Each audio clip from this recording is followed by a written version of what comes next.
सुधांशु त्रिवेदी जी, हम वैसे तो आपकी खुशी में कोई खलल नहीं डालना चाहते, लेकिन कई बार ऐसा लगता है कि सब कुछ बहुत अच्छा चल रहा है, फिर मामला बिगड़ जाता है। क्योंकि अगर हम पेपर पर लिखकर देखें तब तो आपका प्लान 2024 पूरी तरह से कारगर साबित होता हुआ दिख रहा है, जमीन पर भी उसी तरह से उतर पाएगा?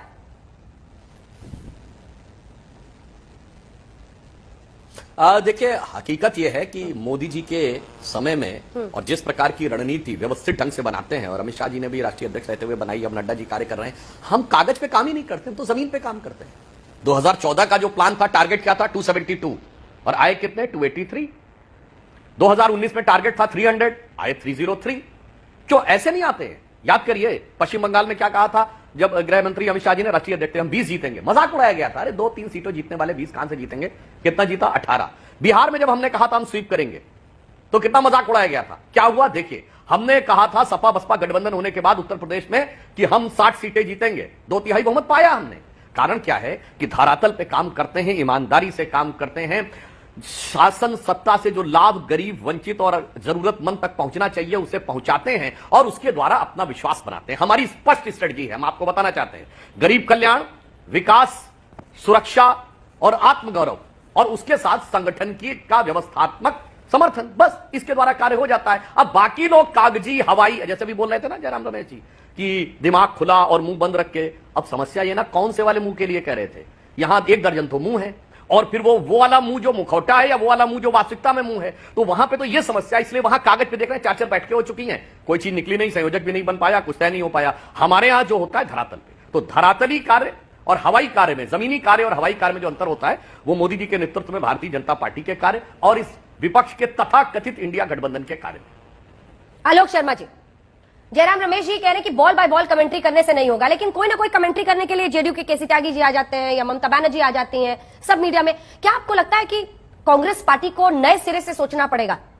मैं ये प्रश्न इसलिए पूछ रही हूं क्योंकि कई सारे एक्सपर्ट्स ऐसा मानते हैं कि कांग्रेस अपने दम पर क्या बेहतर करती है अगर इंडिया गठबंधन की ये मजबूरियां और ये कलेश जो अब सामने आ रहा है वो आता ही नहीं, अगर वो अपने दम पर जैसा पिछली बार लड़ी थी भारत जोड़ो यात्रा के राहुल गांधी के बाद आगे बढ़ती। और दूसरा हिस्सा मेरे प्रश्न का है कि सीट शेयरिंग पर क्या हुआ? 4 दिन बाकी हैं। देखिए, मुझे लगता है कि आपके पहले प्रश्न का 2 हिस्से हैं, एक बयानबाजी से रिलेटेड है और एक अकेले कांग्रेस लड़ती कि नहीं लड़ती। तो उसमें कहीं पर कोई कंफ्यूजन नहीं है अंजना जी कि इंडिया गठबंधन के साथ कांग्रेस चुनाव में जा रही है, इसमें कहीं पर कोई सेकंड थॉट या कोई किसी तरह का ना पहले था ना अब है।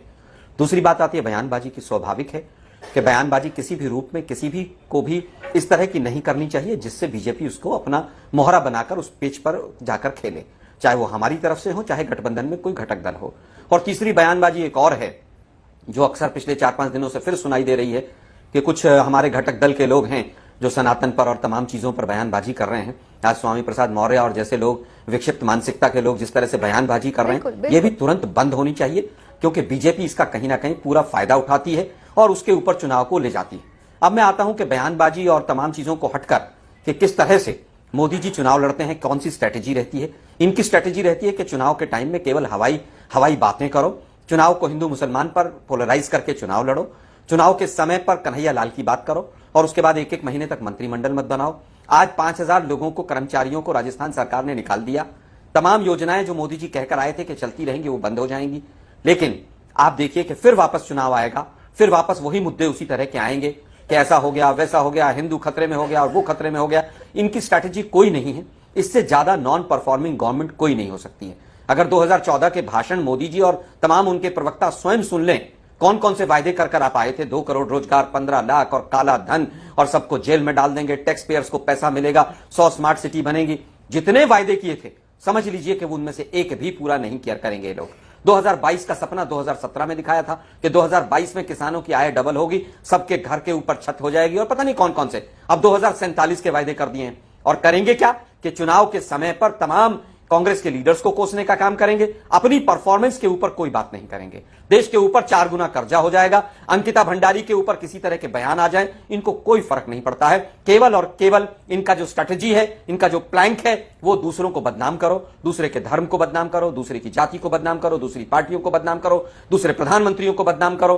केवल इनका एक ये स्ट्रेटेजी है, और उसमें पूरी तरह से ये लोग अपने पूरे तंत्र के साथ जिस तरह से भिड़ते हैं वो पूरी तरह से कामयाब हो जाते हैं।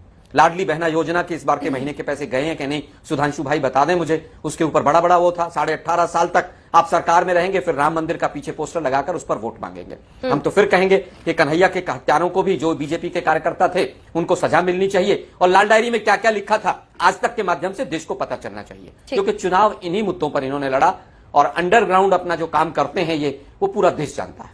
सीट शेयरिंग हो गई सर? देखिए, सीट शेयरिंग के बारे में मैक्सिमम चीजें तय हो चुकी हैं। मैं आज तक के माध्यम से नहीं बताने की पोजीशन में हूं, लेकिन मैक्सिमम जगह पर मैक्सिमम चीजें तय हो गई हैं। आज भी 4 राज्यों की मीटिंग एआईसीसी के अंदर चल रही है, और बाकी राज्यों से, बाकी घटक दलों से इंडिया के मैक्सिमम पैरेलल बातचीत होकर मैक्सिमम चीजों पर एक कंक्लूजन पर पहुंच गए हैं। इससे ज्यादा मैं कुछ नहीं कहना चाहूंगा। लेकिन एनडीए वर्सेस इंडिया ही चुनाव नहीं है कि अंजना जी, केवल एनडीए वर्सेस इंडिया चुनाव रहेगा। चुनाव मुद्दों पर भी रहेगा, किस दल में कितने लोग हैं, कितने नहीं हैं। एनडीए में तो कुछ है ही नहीं। एनडीए तो जिस तरह से 48 दलों के साथ 2014 में चला था, कहां है पता नहीं। जेडीयू हो, अकाली हो, शिवसेना हो, तमाम लोग छोड़कर चले गए। लेकिन मुझे लगता है कि चुनाव जो है वो मुद्दों पर लड़ा जाएगा। कितनी बेरोजगारी दूर हुई, देश के ऊपर कितना कर्जा बढ़ा, देश के अंदर कहां विकास हुआ, कितनी महंगाई कम हुई, कितना महिला अत्याचार कम हुआ, कितनी सीमाएं सुरक्षित रही, जम्मू कश्मीर में कितनी शांति आई, इन चीजों पर चुनाव होगा। ठीक है राजीव रंजन जी, लेकिन अभी तक ऐसा ही लग रहा है कि इंडिया गठबंधन सर फायर फाइटिंग मोड में है। केसी त्यागी जी आकर कहते हैं कि मुंबई तक तो तय था कि चेहरा नहीं होगा, अचानक चेहरा क्यों हो गया। यानी ममता बनर्जी, जेडीयू, कांग्रेस सब एक पेज पर नहीं है, क्योंकि खुद खड़गे साहब कह रहे हैं कि चेहरे की अभी क्या जरूरत है। अब आप लोग ये फायर फाइटिंग मोड क्या मार्च अप्रैल तक चलता रहेगा? क्योंकि इसकी क्या जरूरत है? अलग अलग जुबान, बॉल टू बॉल कमेंट्री कौन कर रहा है? और दूसरा हिस्सा, क्या वाकई ललन जी को हटाकर नीतीश कुमार अध्यक्ष बन रहे हैं? क्या नाराजगी हो गई है?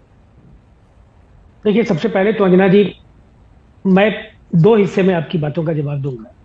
अभी भारतीय जनता पार्टी की जो रणनीति है, अभी तक एनडीए की क्या रणनीति है उस पर चर्चा नहीं हो रही है। भारतीय जनता पार्टी की क्या रणनीति है और मुकाबले में इंडिया की रणनीति क्या होगी, इस पर चर्चा है। तो मुझे लगता है एनडीए के गठबंधन में तो कोई गतिविधि ही नहीं। भारतीय जनता पार्टी ने जिन 400 सीटों पर 50% से ज्यादा वोट लाने का एक निश्चय जाहिर किया है, और उसके हिसाब से उनका कहना है कि वो रोडमैप पर काम कर रहे हैं। तो जहां तक मैं देख रहा हूं कि अकेले दक्षिण भारत में 132 सीटें हैं, और दक्षिण भारत में पुडुचेरी, जहां केवल 1 लोकसभा की सीट है, ना उनकी कहीं कोई सरकार है और ना बहुत ही कोई मजबूत उनकी उपस्थिति है। पूर्वी भारत के, जिसमें मैं बंगाल, बिहार, उड़ीसा और झारखंड को मानता हूं, और उनमें 117 सीटें, 117 सीटों में इनमें चारों राज्यों में भारतीय जनता पार्टी कहीं नहीं। तो अब देखिए स्थिति क्या है। सवाल यह है कि जब हम जाएंगे तो अलग अलग जो भी अगर आप देखेंगे उत्तर पूर्व के राज्यों में, तो 2 बड़े राज्य, अपेक्षाकृत बड़े राज्य, असम और उड़ीसा, असम और त्रिपुरा, बाकी छोटे राज्यों में बहुकोणीय संघर्ष होंगे, और उसमें 50% वोट लाने का अगर कोई भी पार्टी अगर दावा करती है तो यह हास्यास्पद है। और ये परिस्थिति पंजाब से लेकर के हिमाचल से लेकर यहां तक कि दिल्ली में अगर आप और कांग्रेस मिलकर अच्छी तरीके से लड़े तो वहां भी ये आंकड़ा तय कर पाना आसान नहीं होगा। तो ये कुल मिलाकर के ये एक चुनावी जुमला है और एक मनोवैज्ञानिक दबाव बनाने की कोशिश है। इंडिया की बैठकें तो हो रही हैं, लेकिन एनडीए ने कोई बैठक नहीं की। अब ये सवाल है कि आप कह सकती हैं कि मुकाबला आपका है, चैलेंजर हैं, आप अपनी तैयारी बताइए।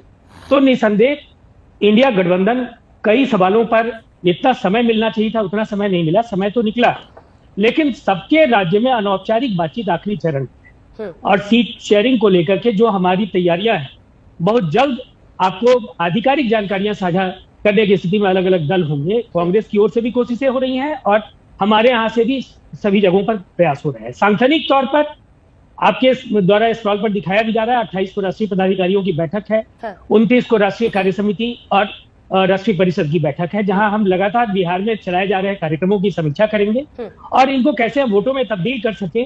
मतदाताओं के बीच हम क्या एक विजन डॉक्यूमेंट लेकर जाए जो राष्ट्रीय स्तर पर इंडिया का हो और हम अपनी पार्टी के स्तर पर उन्हें क्या बता सकें, इन सब पर बातचीत करने के लिए हम वहां मिलने जा रहे हैं। तो मुझे ऐसा लगता है कि जितना कुछ दिखता है वैसा नहीं है, ये सब कुछ काफी फील गुड में रहना बुरा नहीं है, लेकिन मुकाबला काफी भीषण होने जा रहा है और पूरे पराक्रम और ओजस्विता के साथ इंडिया गठबंधन भी अपनी तैयारियों को लेकर के आश्वस्त, जब साझा रैलियां पूरे देश में होंगी, जब कॉमन मिनिमम प्रोग्राम के साथ हम आएंगे, जब सीट शेयरिंग सब कुछ सामने आएगा, उसके बाद आमने सामने की जो तैयारी है उसका बेहतर मूल्यांकन होगा। ललन सिंह पे आप नहीं बोले। ललन सिंह पर आपने पूछा नहीं, लेकिन अब मैं आपको बोलता हूँ जी। अच्छा सॉरी, तो ललन सिंह जी ने आज खुद खंडन किया जो भी यहाँ उनको थोड़ी खंडन करना है सर, आपको खंडन करना है। तो पार्टी के आप है ना प्रवक्ता, ललन सिंह जी को हटाकर क्या नीतीश कुमार अध्यक्ष बनेंगे? सीधा प्रश्न। मुझे ऐसा लगता है ललन सिंह जी पार्टी के अध्यक्ष हैं और पार्टी के प्रवक्ता पार्टी के आधिकारिक राय को ही सामने रखते हैं।